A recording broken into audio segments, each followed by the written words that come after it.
Some's got it. He's got it.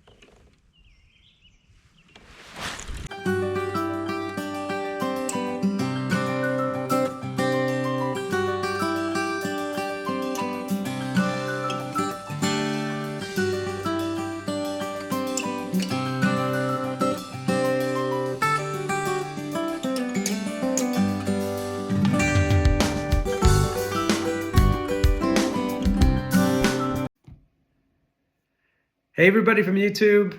I know it's been a while since I've actually done a fishing video. The reason for that is that back in February, I had a crack in my drive well in my old Hobie PA12, and I was taking on a considerable amount of water to where the kayak was actually listing to one side.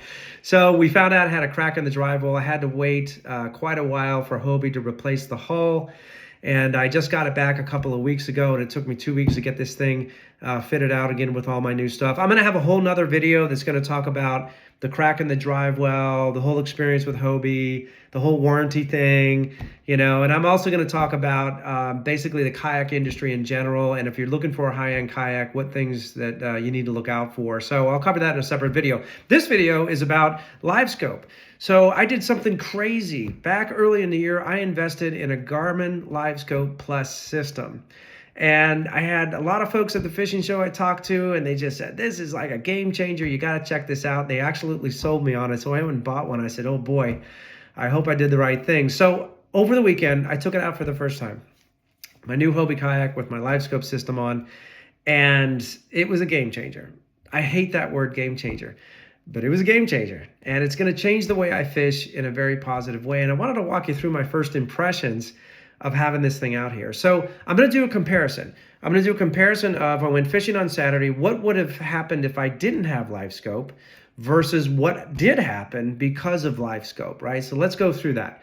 So I have, you know, my old sonar system was a downscan Lowrance, pretty basic, right? Half the time, I don't even know what I'm looking at, right? I usually use it for depth. I used it for water temperature. And yeah, I see some blobs on the screen. I think that's structure. But, you know, it's really hard to tell. You know, am I looking at fish? Am I looking at a tree stump? You know, half the time you don't know, right? So you kind of don't get a lot out of it, right? LiveScope's a whole different experience, right? Not only is it super clear, right? And you'll see some of this in the video. But it's got three kinds of views. It's got forward view, which shows you the water column in front of you, right? So you can clearly see if there's fish in the water column in front of you. Then you got what's called a perspective view, which is kind of like a forward view, but it's almost like you're looking down above. And that's fantastic for shallow water. And then you've got obviously your traditional down view. But let's say I went out to Lunga Reservoir in Quantico Marine Base, right, on Saturday. And here's what would happen to me if I didn't have LiveScope, right? So I've done really, really well there trolling, okay? But it was during the warmer part of the season. So, but when you go out, you kind of go into your old habits, you know, and when you go to that particular lake or reservoir or whatever. And so I started trolling. Now, if I started trolling, I would have wasted 2 hours. Because I wouldn't have got anything, because I would have varied the color, the kind of lure, the depth I'm trolling, and it probably would have blown 2 hours. And then after 2 hours, I probably would have instinctively gone to, you know, we're barely mid-May here in Virginia. You know, I'd have been like, well, maybe the bass are still in the shallows if they're not suspended. Okay, then I would have started pounding the shoreline, right? And I can't tell you how many guys I saw Saturday pounding the shoreline. Once again, I wouldn't have gotten anything, okay? Then I would have wasted another 2 hours, right, pounding the shoreline. It would have been one of those days where I would have said, oh, I got skunked. The fish just aren't biting today, right? How many of us have had those days? That would have been before LiveScope. When I went out there with LiveScope, I had a completely different experience. Okay, first of all, I found out with forward-facing sonar very quickly that open water was dead as a doornail. There was nothing in the open water areas where I traditionally troll. I mean, zip. And I thought, okay, not going to spend a lot of time there. So then I said, well, shallows. So I put it on the perspective view, and I started scanning the shallows. Nothing going on in the shallows, just lots of little tiny minnows. Nothing going on in the shallows. I thought, that's interesting. So then I started looking at the water column, and what I discovered was the fish were in 6 to 9 feet of water over these big giant grass beds. but it was like a big convention. There was a big, huge ball of them in this particular spot. That's what I discovered. And then you get outside of there, nothing going on. You'd have to find another big convention spot or big ball of fish, once again, over a large grass bed. That was the pattern on Saturday out there. Now, that's not to say the pattern on Sunday is going to be different or next week is going to be completely different, which it probably would. But what it allowed me to do was to find and get on those fish very, very quickly. Now, the thing I love about this, and this is the controversial part, right? Some people say, well, you're cheating, and there's a whole controversy with the whole bass tournament circuit. Can they use it, not use it? Yeah, whatever. Look, I like to catch fish, okay? I don't want to spend my time going to look for fish. Some people enjoy that. That's a challenge. I totally respect that. But honestly, I'm not interested. I just want to find the fish. And I like focusing on lure selection, color, presentation. And that's what it allowed me to do. And it was so much fun because I caught a bunch of fish on Saturday simply because I could get on the fish and I was fortunate enough to figure out the lure selection, the color, and the presentation. But the thing is with these systems, you're gonna observe a lot of interesting behaviors from these fish that's gonna allow you to become a better fisherman. That's what I really also observed fishing on Saturday, just watching these fish and the way they behave. The other thing I would say that I learned that jumped out at me was, the bite's really never over, and that's my opinion, by the way. And I know some people may argue that, but in the morning, the fish wanted bright colors and they wanted a soft plastic, soft type presentation. Okay, so I was using a Nico rig, wacky rig, whatever you want to call it, with very bright colors. Whether it was white or fluorescent green, that works. But as soon as I switched off to the darker colors, they wanted nothing to do with it. I also stayed in a spot and caught fish for about 2 hours. And that was something I observed that kind of basically blew a hole in what I traditionally thought about bass fishing. A lot of people think you catch a couple fish in a spot or one fish in a spot and you move on. Okay, that's typically the behavior. But I sat in the same spot. Those fish didn't move. And I caught a whole bunch of fish in one spot. Now, that's something that is going to change the way I think about bass fishing, is that, when you get a couple of fish, that doesn't necessarily mean you have to get off that spot, right? Because you're going to be able to see whether they're still sitting in that area or not. And that was pretty cool. So, and the bite never being over, what I noticed in the afternoon, like a lot of times in the afternoon, folks will say, oh, the water temperature's heated up, the bite slowed down or the bite's over or whatever. I found that not to be true, right? Because what I discovered, the fish were still in this pattern, right, around 12 noon, but they didn't want the soft plastics. They didn't want the softer presentation. So I said, well, tell you what, I'm going to stick with the brighter colors, right? Because we had a lot of rain in this area, and anytime you have cloudy water, dark water, you should be going with brighter colors anyways, right? But what I decided to do was to go ahead and try a more aggressive presentation, right? So I switched off from soft plastics over to a chatterbait, right? Big white chatterbait, and I was bouncing that on the bottom like a crawfish, right? And kind of making a lot of racket as it's going through, tearing through the bottom. And sure enough, that did the trick, and I'm catching fish at 12 noon. So anyways, awesome experience. I can't wait to get out there again in a different body of water and see how well I do. A couple things to keep in mind when you're using these systems, right? This is not a set and forget device. Okay, it is not, right? You're going to have to want to tweak this thing throughout the course of the day. Okay, so, and it's not hard to tweak. I got mine tuned in pretty easily. There's tons of videos on how to do that. But if you're somebody who likes to set it and forget it, you're not going to have much fun with this system.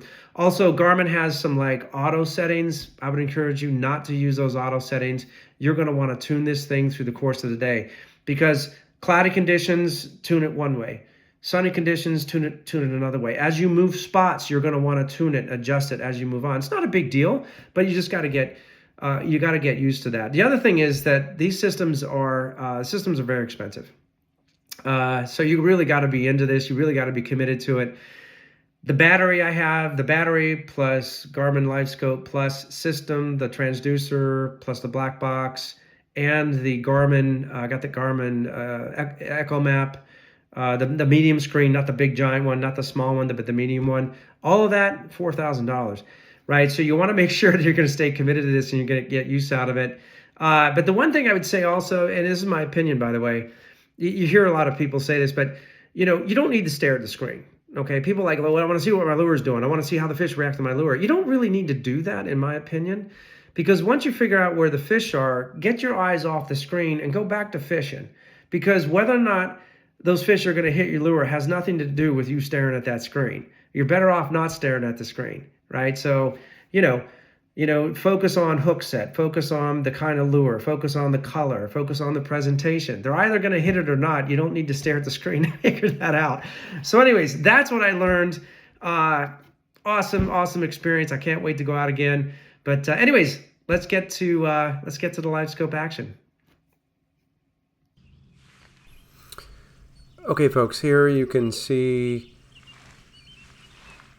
the LiveScope, and you can see how unbelievably clear it is. I mean, from here you can see the actual images of the fish swimming around. But just, you know, you make small tweaks to it, not a big deal. Here's the brush pile, right? You can see there is a giant school of fish.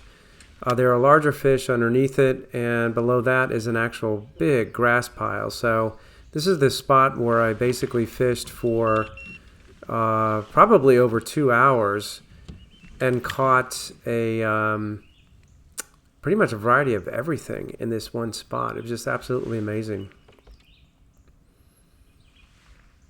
He's got it. He's got it.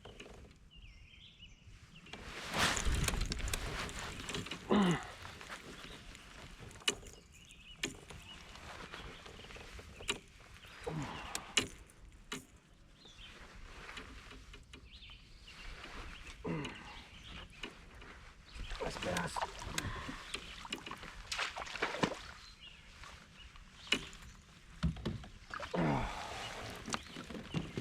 That's a beauty. That's a beauty, folks. That's a pretty long bass right there. Yes, sir. Pretty fish. Okay, here I'm fishing the same spot. There's one. You can see the school of fish, the grass pile. By now I've pulled about 3 or 4 fish out of here already, but the fish aren't moving. Catching a lot of pickerel. There's a lot of pickerel and lunga, and that can be good and bad. Lost about 3 or 4 rigs to these things during the course of the day, but still having fun catching fish.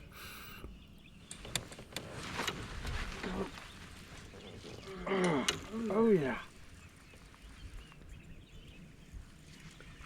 Now this is a nice sized perch. So I've got crappie, bass, pickerel all in this school of fish, and this big ball suspended about 7 or 8 feet, 8 feet down.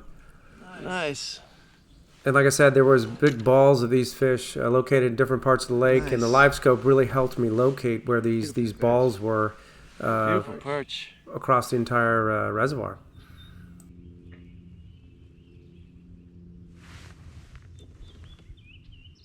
Hold on.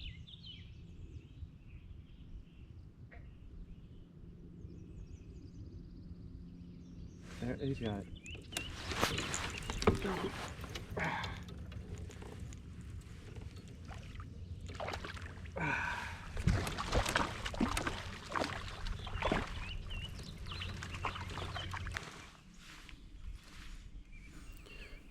So you can see the clarity. I still got great clarity on the LiveScope, and you can see there's bigger fish down toward the bottom. So I'm basically fishing with soft plastics off the bottom, and the same spot locked into yet another fish. And this one's I think this one's a fairly nice pickerel. Another big bass. Pickerel, a big one too.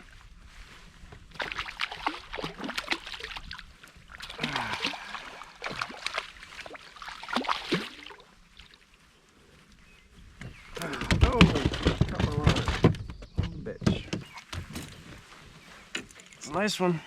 The pickerel cut my line. Now, once again, this is amazing. Look at the screen. I mean, you can see a big bait ball off to the right, and still got fish down at the bottom. The bait ball's actually coming back over the spot. And this is in front of me, probably about 10, 15 yards in front of me. You see that giant bait ball? That just shows you the clarity that LiveScope can produce. So basically I've got soft plastics and I'm working this off the bottom, you know, basically through the bait ball and then down, hopping that lure down off the bottom of the water, the area there. And it's about, once again, all the fish were in 6 to 9 feet of water. Once again, this is the same exact spot I was in pretty much all morning for 2 hours straight.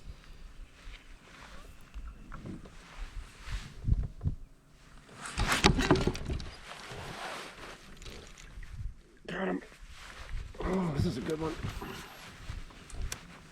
There are, if you fish along a reservoir, there are a lot of pickerel in this lake. There's a lot of nice bass too, but there's a lot of pickerel in here, and it's almost you have to put. It got so bad I lost 4 or 5 rigs. I had to put a monofilament leader on my soft plastics because I was losing rigs left and right to these things. They were just cutting the line, but still was catching them. Had a good time. Good stuff. Okay, folks, those are the highlights from the fishing trip. I'd love to show you all the fish, but this video would be an hour long. LiveScope's an absolute game changer. I hope you found the video helpful. And if you like the channel, please subscribe, and thanks for watching.